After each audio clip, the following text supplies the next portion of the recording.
మూవీని ఓపెన్ చేస్తే starting scene లో మనకు కనిపిస్తూ ఉంటుంది లీజా అనే అమ్మాయి. తనొక రెస్టారెంట్ లో వర్క్ చేస్తూ ఉంటుంది, పార్ట్ టైం జాబ్. లీజా అంటే అందరికి చాలా ఇష్టం, ఎందుకంటే తను చాలా బాగా వర్క్ చేసేది. వాళ్ళ బాస్ కూడా ఎప్పుడు లీజాని పొగుడుతూ ఉండేవాడు. తనెప్పుడు వర్క్ లో యాక్టివ్ గా ఉండేది. కానీ మీరు అనుకుంటున్నట్టు లీజా లైఫ్ అంత సింపుల్ గా అండ్ నార్మల్ గా ఉండదు. ఎందుకంటే తన లైఫ్ లో చాలా ప్రాబ్లమ్స్ అండ్ రకరకాల సమస్యలు ఉన్నాయి. తనెప్పుడు చాలా సాడ్ గా ఉండేది, కానీ తన ఫీలింగ్స్ బయట పెట్టేది కాదు. యాక్చువల్ గా ఇవన్నీ ప్రాబ్లమ్స్ కూడా తన ఇంటి నుండి వస్తున్నాయి. అయితే లీజా వాళ్ళ నానమ్మ ఇంట్లో ఉంటుంది, అండ్ అదే ఇంట్లో వాళ్ళ నాన్నకి ఒక బాయ్ ఫ్రెండ్ కూడా ఉంటాడు. తన పేరు మారిస్. వాళ్ళ దగ్గర మనీ లేకపోవడంతో మారిస్ వాళ్ళకి ఫైనాన్షియల్ గా హెల్ప్ చేస్తూ ఉండేవాడు. అండ్ అదే కారణంగా మారిస్ లీసాని కూడా ఫిజికల్ గా టార్చర్ పెడుతూ ఉండేవాడు, రకరకాలుగా సమస్యలు పుట్టిస్తూ ఉండేవాడు. అండ్ ఈ విషయంలో వాళ్ళ నానికి కూడా మారిస్ కి హెల్ప్ చేసేది, ఫుల్ సపోర్ట్ ఇచ్చేది. ఎందుకంటే వాళ్ళ నానికి కావాల్సింది మనీ, మారిస్ కావాల్సింది లీజా. ఇద్దరు ఒకటైపోయారు. అయితే లీజా వాళ్ళ మామ్ లీజాని వాళ్ళ నాని దగ్గరికి వాళ్ళ నాని కోసం హెల్ప్ చేయడానికి పంపింది. అండ్ లీజా అక్కడికి వచ్చాక వాళ్ళ నానికి హెల్ప్ చేయడం కోసం ఒక పార్ట్ టైం జాబ్ లో చేరింది. అండ్ తను సంపాదించే మొత్తం శాలరీ కూడా వాళ్ళ నానికే ఇచ్చేది. అయినా కూడా వాళ్ళ నాని డబ్బు మీద ఆశతో లీజాతో ఇవన్నీ పనులు చేపించుకునేది అండ్ మారిస్ ని సపోర్ట్ చేస్తూ ఉండేది. అయితే యాక్చువల్ గా మనం అనుకుంటూ ఉంటాం ఇవన్నీ విషయాలు లీసా వాళ్ళ మామ్ కి తెలియదేమో అని. కానీ లీసా వాళ్ళ మామ్ కి మొదటి నుండే ఇవన్నీ విషయాలు తెలుసు. అయినా కూడా తను కావాలని లీసాని వాళ్ళ నాని ఉండే ప్లేస్ కి పంపింది. ఇండైరెక్ట్లీ తను కూడా వాళ్ళ నాన్నని సపోర్ట్ చేస్తుంది, ఇంక్లూడింగ్ మారిస్ ని. పాపం లీసాకి వేరే మార్గం లేదు. తన ఫ్యామిలీయే తనని ఆ విధంగా ఫోర్స్ చేస్తూ ఉంటే తనేమీ చేయలేక అన్నిటికీ తల వంచి ఉండిపోయింది. చెప్పిందల్లా తలాడించుకుంటూ చేసుకుంటూ వెళ్లేది. తన లైఫ్ లో చాలా డిప్రెషన్ ఉండేది. ఇవన్నీ ఈ విధంగా నడుస్తూ ఉంటే నెక్స్ట్ వచ్చే విషయం తన లైఫ్ లో మరింత టార్చర్ ని, మరింత డిప్రెషన్ ని, ఇంకా మరింత సమస్యను తేబోతుంది. అండ్ తన లైఫ్ ఈ పాయింట్ వల్ల పూర్తిగా మారబోతుంది. అదేంటంటే వన్ డే తను వర్క్ అయిపోయాక ఇంటికి వెళ్తూ ఉంటే తనను ఒక బ్లాక్ కార్ ఫాలో అవడం గమనిస్తుంది. అయితే అది నైట్ షిఫ్ట్. రోడ్ అంతా కూడా చాలా ఖాళీగా ఉంది అండ్ రోడ్ పైన ఎవరూ లేరు. లీజాకి చాలా భయం అవుతూ ఉంటుంది. తను ఫాస్ట్ గా వెళ్ళడానికి ట్రై చేస్తూ ఉంటుంది. అండ్ ఒకేసారి తన పక్కన ఒక పర్సన్ వచ్చి తనకి గన్ పాయింట్ లో గన్ పెట్టి బెదిరిస్తాడు. ఇంకా తనని కార్ లో కూర్చోబెట్టి అదే కార్ లో తనని రేప్ చేసి తన కళ్ళకి గంతలు కట్టి ఇంటికి తీసుకెళ్తాడు. అయితే లీజాకి చాలా భయం వేస్తూ ఉన్నా కూడా తనకివన్నీ నార్మలే. తనకిదేం కొత్త కాదు. తనివన్నీ ముందే ఎక్స్పీరియన్స్ చేసింది, అది కూడా తన ఇంట్లోనే. ఇక ఇంటికెళ్ళాక ఆ పర్సన్ ఇంటికెళ్ళాక ఆ పర్సన్ లీజాకి స్నానం చేపిస్తాడు. అండ్ ఆ తర్వాత తనని డైలీ పదే పదే రేప్ చేస్తూ ఉంటాడు. అయితే ఇక్కడ ఆ పర్సన్ బిహేవియర్ చాలా అబ్నార్మల్ గా ఉంది. కానీ తను మాట్లాడుతూ ఉంటే లీజాతో చాలా పొలైట్ గా అండ్ ఒక జెంటిల్మెన్ లాగా మాట్లాడుతూ ఉంటాడు. తను చాలా మేనర్స్ గా లీజా పేరేంటో, తన అడ్రస్, తన ఊరు, తన ఇంటి పేరు తెలుసుకుంటూ ఉంటాడు. అన్ని అడుగుతూ ఉంటాడు. ఇక్కడ లీజా అన్నిటినీ అబద్ధం చెప్తుంది. తన పేరు క్యారల్ అని చెప్తుంది అండ్ తన ఏజ్ 20 అని చెప్తుంది. అయితే అతనితో మాట్లాడుతూ ఉంటే లీజాకి అర్థమవుతూ ఉంటుంది ఆ పర్సన్ మెంటల్లీ అన్స్టేబుల్. అయితే ఇక్కడ లీజాకి ఏమీ తేడాగా అనిపించదు. తన ఇంట్లో ఏం జరుగుతుందో ఇక్కడ తనకి అదే జరుగుతుంది. కానీ ఇక్కడ తన ప్రాణాలకి డేంజర్, ఎందుకంటే తను మెంటల్లీ అన్స్టేబుల్ పర్సన్. సో తను అన్నిటికంటే ముఖ్యంగా తన ప్రాణం కాపాడుకోవాలి. అంటే తను ఎలాంటి తప్పు చేయకూడదు. ఎలాంటి మిస్టేక్ చేసినా ఈ మెంటల్లీ అన్స్టేబుల్ పర్సన్ తననక్కడే చంపేస్తాడు అనే భయం తనలో ఉంటుంది. ఇది తనకి చాలా పెద్ద ప్రాబ్లం. తను ఎలాంటి కండిషన్ లో అయినా ఆ ప్లేస్ లోంచి పారిపోవాలి, కానీ అది ఇప్పుడు ఇంపాసిబుల్. అయితే ఇక్కడ తన మెంటల్లీ అన్స్టేబుల్ పర్సన్ కాబట్టి లీజా అతన్ని ఎమోషనల్లీ బ్లాక్ మెయిల్ చేస్తూ ఉంటుంది. అంటే ఎమోషనల్లీ మ్యానిపులేట్. తను చెప్తూ ఉంటుంది తనకో రోగిష్టి ఫాదర్ ఉన్నాడని అండ్ డైలీ అతనికి టాబ్లెట్స్ ఇవ్వాలి, అతన్ని కేర్ తీసుకోవాలి. ఇలా తను అన్ని చెప్తూ ఉన్నా కూడా ఆ మెంటల్లీ అన్స్టేబుల్ పర్సన్ తనని వదిలిపెట్టడు. తను ఇంకా చెప్తూ ఉంటుంది, నేను ఇంటికెళ్తాను కానీ నీకు గర్ల్ ఫ్రెండ్ లాగా ఉంటాను, ప్రతిరోజు వచ్చి కలిసి వెళ్ళిపోతా అని చెప్తుంది. తను ఎన్ని చెప్పినా కూడా తన ప్రయత్నం విఫలమే. కానీ ఇక్కడ తను ఒకటి సాధించింది. అదేంటంటే ఆ మెంటల్లీ అన్స్టేబుల్ పర్సన్ తో ఒక బాండ్ క్రియేట్ చేసుకోగలిగింది. తను అతన్ని టచ్ చేస్తూ అతన్ని ప్రేమిస్తున్నట్టుగా యాక్ట్ చేయగలుగుతుంది. తనకేం కనిపించకున్నా కూడా తను అన్ని గుర్తుకు పెట్టుకుంటుంది. ఫర్ ఎగ్జాంపుల్ తను కార్ లో వస్తూ ఉంటే ఆ కార్ లో రెడ్ కార్పెట్ కనిపించింది. ఇంకా తను ఆ కార్ డాష్ బోర్డ్ పైన మ్యాగ్నమ్ అనే వర్డ్ చూసింది. ఇంకా తను కార్ వెళ్తూ ఉంటే డైరెక్షన్ గుర్తు పెట్టుకుంది. తను వస్తూ ఉంటే 3 సిగ్నల్స్ క్రాస్ చేసింది. అండ్ ఆ ఇంటికి వచ్చాక 22 స్టెప్స్ ఎక్కి వాళ్ళ రూమ్ కెళ్ళింది. అండ్ ఆ స్టెప్స్ పైన గ్రీన్ కార్పెట్ ఉంది. తనకు తెలుసు తను ఉండేది గ్రౌండ్ ఫ్లోర్ లో కాదు, first floor or second floor. ఇంకా తనకు తెలుసు ఆ పర్సన్ దగ్గర గన్ ఉంది. సో తను ఎలాంటి మూమెంట్ ఇవ్వకుండా తనను తాను కాపాడుకుంటుంది. ఇంకా తను ఎలాంటి చప్పుడు చేయకుండా గట్టిగా అరవకుండా అలాగే సైలెంట్ గా ఉంటుంది. ఇక ఏదో విధంగా ఆ రోజు రాత్రి గడిచిపోతుంది. నెక్స్ట్ డే మార్నింగ్ లీజా వాళ్ళ నాని వెళ్లి స్టేషన్ లో కంప్లైంట్ ఇస్తుంది.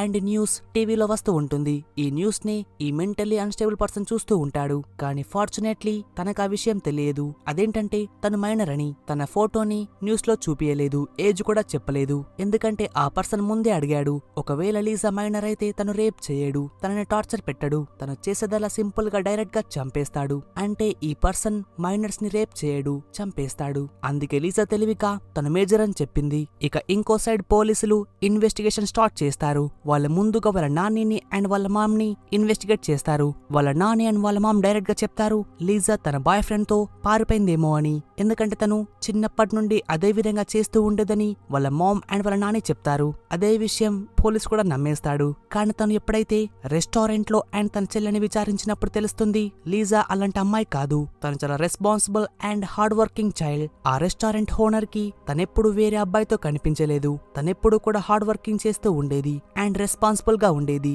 అందరికీ నచ్చేది. ఇవన్నీ వింటూ ఉంటే ఆ పోలీస్ షాక్ లో ఉంటాడు. ఇక పోలీసులు తనని కనిపెట్టడం కోసం ట్రై చేస్తూ ఉంటే ఇంకో సైడ్ లీసా తనను తాను కాపాడుకోవడం కోసం ట్రై చేస్తూ ఉంది. తన ఇంట్లో ఉన్న ప్రతి చోటు ఇంక్లూడింగ్ బాత్రూమ్ ని ఫీల్ అవుతూ తన మైండ్ లో స్టోర్ చేసుకుంటూ ఉంది, ప్రతి ప్లేస్ ని, ప్రతి పార్ట్ ని.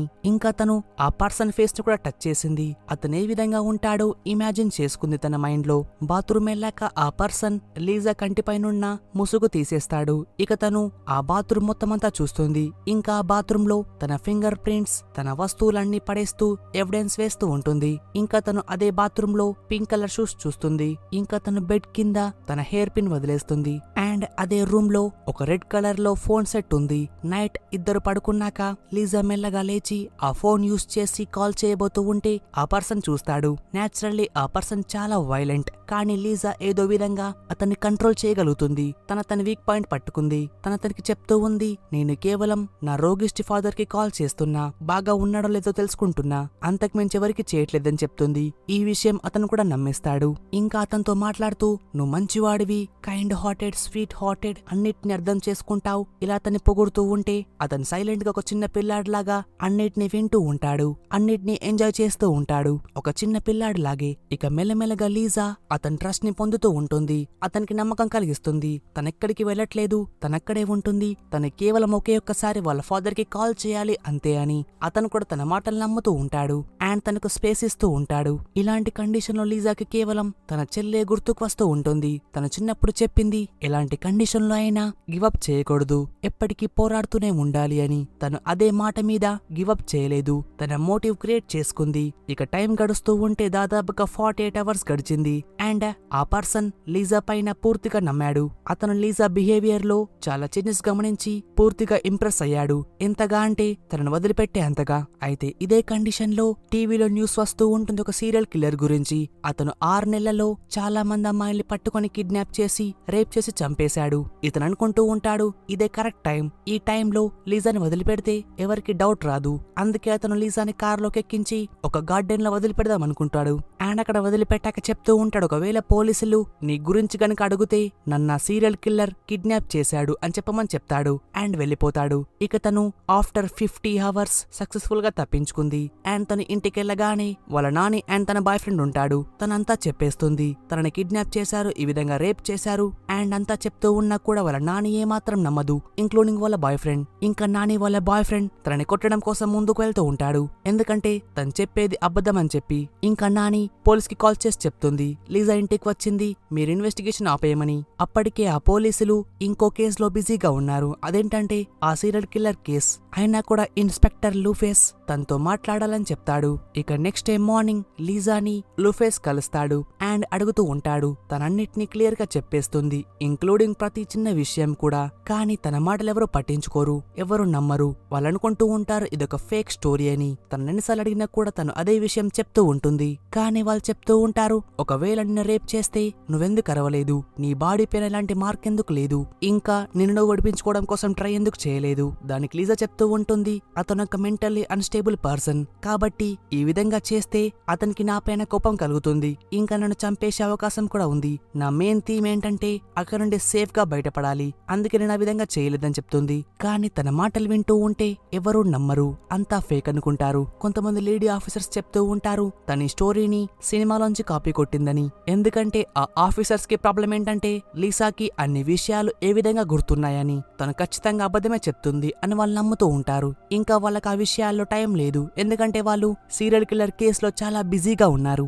సీన్ కట్ చేస్తే ఆ పోలీసులు అతని గురించి మాట్లాడుకుంటూ ఉంటారు, ఆ సీరియల్ కిల్లర్ గురించి. అతనొక బ్రూటల్ రేప్ కిల్లర్, ఎందుకంటే అతను ఎవరూ లేని ప్లేస్ లోకెళ్లి ఒంటరిగా ఉండే అమ్మాయిల్ని కిడ్నాప్ చేసి చాలా బ్రూటల్ గా రేప్ చేస్తూ ఉండేవాడు. అందులో కొంతమంది అమ్మాయిలు ఆ రేప్ చేసే టైంలోనే చనిపోయేవారు, కొంతమందిని కాల్ చేసేవాడు, కొంతమందిని చాలా ఘోరంగా హింసిస్తూ చంపేవాడు. అలా చచ్చిపోయిన అమ్మాయిలకి కనీసం విట్నెస్ కూడా ఉండరు, ఎలాంటి ఎవిడెన్స్ దొరకదు. అండ్ ప్రతి డెడ్ బాడీ వేరే వేరే ప్లేస్ లో దొరుకుతూ ఉంటాయి. ఇంకా అతను ఎలాంటి ప్యాటర్న్ వదిలిపెట్టడు పోలీసులు ఫాలో అవ్వడానికి. సో ఇది పోలీసులకి ఒక మిస్టరీ కేస్ లాంటిది. ఇలాంటి క్రూషల్ టైంలో ఒక చిన్న పిల్ల చెప్పే ఇలాంటి స్టోరీ కథల్ని ఎవరు నమ్ముతారు? ఎనీవేస్ ఫైనల్లీ లారీ అనే ఇన్స్పెక్టర్ లీజాని కలుస్తాడు. తను మళ్ళీ చెప్తూ ఉంటుంది అన్ని విషయాలు, including red carpet, green carpet, Magnum, తను వదిలేసిన finger prints, hair pin, 22 steps, second floor, 3 traffic signals, and ఆ పర్సన్ వైట్ గా ఉంటాడు, లెఫ్ట్ హ్యాండెడ్. ఇంకా తన ఫేస్ గురించి ఒక డిస్క్రిప్షన్ కూడా ఇస్తుంది.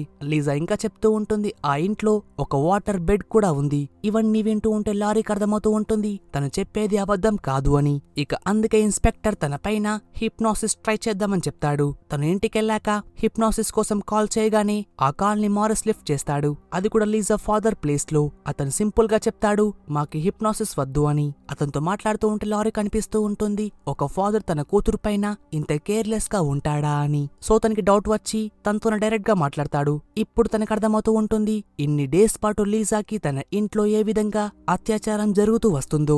ఇక లారీ మారిస్ ని అరెస్ట్ చేస్తాడు. ఇంకా తనని ఒక మైనర్స్ ఉండే సేఫ్ హౌస్ కి షిఫ్ట్ చేస్తాడు. అండ్ ఇక అతను చాలా సీరియస్ గా తీసుకుంటాడు ఈ కేస్ ని, ఎందుకంటే ఇలాంటి పర్సన్స్ చాలా డేంజర్. తను ఇంకా చెప్తూ ఉంటుంది తన finger prints and hair pin గురించి. అంతేకాకుండా తను వస్తూ ఉంటే తన వేలు కోసుకొని ఆ కార్ లో తన బ్లడ్ స్టెయిన్స్ వేసిందని. తనింకా చెప్తూ ఉంటుంది వాళ్ళు వచ్చే టైంలో ఒక గ్యాస్ స్టేషన్ లో ఆగారని. అయినా కూడా లారీ తనని ఫోర్స్ చేస్తూ ఉంటాడు ఇంకొన్ని డీటెయిల్స్ కోసం. అయితే లారీ తనను పదే పదే ఎందుకు అడుగుతున్నాడంటే తనకు డౌట్ వస్తూ ఉంటుంది, ఎందుకంటే తను చెప్పే పాయింట్స్ ఆ సీరియల్ కిల్లర్ తో చాలా బాగా మ్యాచ్ అవుతూ ఉన్నాయి. మేబీ అతను సీరియల్ కిల్లర్ ఏమో అనుకుంటున్నాడు. అందుకే తను లీజా బట్టల్ని ఫారెన్సిక్ కి పంపుతాడు. అండ్ ఇక రిజల్ట్స్ రాగానే అందరూ షాక్ లో ఉంటారు, ఎందుకంటే తన డ్రెస్ పైన ఉన్న ఫింగర్ ప్రింట్స్ చనిపోయిన అమ్మాయిల పైన ఉన్న ఫింగర్ ప్రింట్స్ ఎగ్జాక్ట్లీ మ్యాచ్ అవుతున్నాయి. అంటే ఇతనే ఆ సీరియల్ కిల్లర్. ఇక ఎప్పుడు అందరికి తన పైన నమ్మకం కలుగుతూ ఉంటుంది. ఇక లారీ తనని ఆ ప్లేస్ కి పట్టుకెళ్తాడు ఎక్కడైతే తను కిడ్నాప్ అయిందో. ఇక అక్కడి నుండి వాళ్ళ ఇంటిని కనిపెట్టడం కోసం తను చెప్పిన పాయింట్స్ దృష్టిలో పెట్టుకొని రోడ్ పైన వెళ్తూ ఉంటారు. అలా వాళ్ళు లీజాను వదిలిపెట్టిన ప్లేస్ కి చేరుకుంటారు. అదొక గార్డెన్. తను చాలా షూర్ గా ఉంటుంది అతని ఇల్లు చుట్టుపక్కలే ఉంటుందని, ఎందుకంటే ఆ రోజు తన ఇంటి నుండి గార్డెన్ కి రావడం కోసం 20 మినిట్స్ టైం పట్టింది అప్రాక్సిమేట్లీ. అయితే పోలీసులకి అన్ని డీటెయిల్స్ ఇవ్వడం చాలా కష్టం. అయినా కూడా లీజా అన్నిటిని ఇచ్చి చూపెట్టింది. తన ఇల్లు చుట్టుపక్కలే 10 కిలోమీటర్స్ రేంజ్ లోనే ఉంటుంది. అక్కడే వాళ్ళకు పెట్రోల్ బంక్ లో CCTV ఫుటేజ్ లో ఆ పర్సన్ ఇమేజెస్ దొరికాయి. స్ట్రేంజ్ గా ఉన్నాడు. అండ్ అతని ఫేస్ లీజా ఇచ్చిన ఫేస్ డిస్క్రిప్షన్ తో మ్యాచ్ అవుతూ ఉంటుంది. అండ్ టైం కూడా పర్ఫెక్ట్ 3:35. అతన్ని ట్రాక్ చేస్తూ ఉంటే వాళ్ళకి ఆ కార్ కూడా కనిపిస్తుంది. లీజాకి ఆ ఫోటో చూపెట్టగానే తను కన్ఫర్మ్ చేస్తుంది ఈ కార్ అతందే అండ్ అతను అదే పర్సన్. ఇక అతని ఇంటిని సెర్చ్ చేస్తూ ఉంటే అక్కడ వాళ్ళకు లీజా హెయిర్ పిన్ దొరుకుతుంది. ఇంకా బాత్రూమ్ లో తన ఫింగర్ ప్రింట్స్ అండ్ అంతేకాకుండా అతని కార్ లో ఉన్న లీజా యొక్క బ్లడ్ శాంపుల్ దొరుకుతుంది. అండ్ ఇంకా వాళ్ళకి అర్థమవుతుంది ఆ పర్సన్ లెఫ్ట్ హ్యాండెడ్. ఎగ్జాక్ట్ గా తను చెప్పినట్టే ఇన్వెస్టిగేషన్ లో తెలుస్తూ ఉంటుంది. ఇన్స్పెక్టర్ లారీ గెస్ ఎగ్జాక్ట్ గా కరెక్టే. ఇతనే ఆ సీరియల్ కిల్లర్. ఇప్పటి వరకు 15 అమ్మాయిల్ని చంపేశాడు అండ్ 50 కంటే ఎక్కువ అమ్మాయిల్ని రేప్ చేశాడు. లీజాకి జస్టిస్ దొరుకుతుంది అండ్ అంతేకాకుండా దాంతో పాటుగా తన బ్రేవ్ అటెంప్ట్ కి రివార్డ్ దొరుకుతుంది. తన వల్ల మిగతా అమ్మాయిలు సేఫ్ అయ్యారు. ఇక లీజా మళ్ళీ ఆ నరకానికి వెళ్ళట్లేదు. తన అంకుల్ అండ్ ఆంట్ తనను చూసుకోవడం కోసం ముందుకు వచ్చారు. ఇక తను హ్యాపీగా తన లైఫ్ ని లీడ్ చేస్తూ ఉంటుంది. ఇదే టోన్ తో ఈ మూవీ ఎండ్ అవుతూ ఉంటుంది ఫ్రెండ్స్. అయితే ఫ్రెండ్స్ ఇక్కడ లీజా చాలా తెలివిగా బిహేవ్ చేసింది. అతనికి ఏమాత్రం డౌట్ రాకుండా తనను తాను కాపాడుకుంటూ తన ఎవిడెన్స్ వదిలేసి అన్నిటినీ గుర్తు పెట్టుకొని పోలీసులకి ఎగ్జాక్ట్ గా క్లూ అప్పగించింది. తన ఈ బ్రేవ్ అటెంప్ట్ వల్లే పోలీసులు అతన్ని పట్టుకోగలిగారు. అయితే ఫ్రెండ్స్ మీకు ఈ మునుస్తు ఒక లైక్ కొట్టి కామెంట్ చేయండి. అండ్ అంతేకాకుండా ఇంతవరకు మీరు మా ఛానల్ సబ్స్క్రైబ్ చేయకపోతే కనుక ఇప్పుడే చేసి పక్కన ఉన్న బెల్ ఐకాన్ ని యాక్టివేట్ చేసుకోండి మరిన్ని ఇంట్రెస్టింగ్ వీడియోస్ కోసం. ఇక చివర్గా friends thank you for watching. Keep supporting